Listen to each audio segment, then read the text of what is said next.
अरे प्यारी डांसर हो, बहुत अच्छी कलाकार हो बेटा।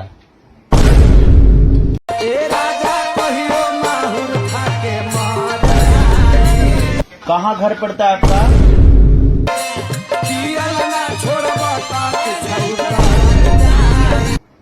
हम आपके साथ एक गाना करेंगे, इसी गाने को करेंगे, ठीक है?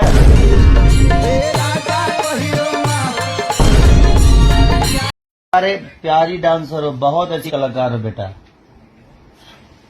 कहाँ घर पड़ता है आपका?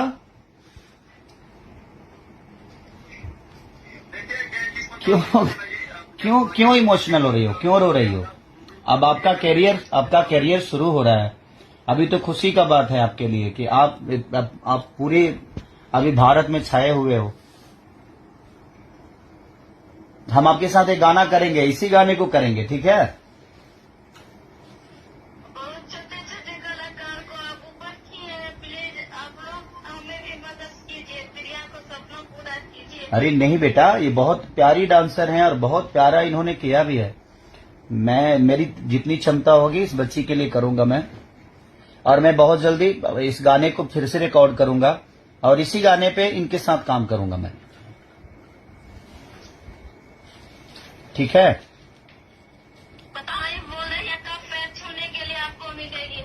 कहाँ, अब घर कहाँ पड़ता है आप लोग का? कहाँ घर रहते हो आप लोग? ये बेगूसराय घर है, बख्तियारपुर में रहकर काम करते हैं। अच्छा, बख्तियारपुर में। पटना आएंगे तो बताएंगे। पटना हम जब भी आएंगे ना तो इस गाने का शूट पटना में ही करेंगे हम, ताकि आप लोग के लिए नजदीक भी रहेगा। तो हम जब पटना आएंगे ना तो अभी टाइम लगेगा, क्योंकि अभी थोड़ा सा सिनेमा का शेड्यूल है मेरा, तो कर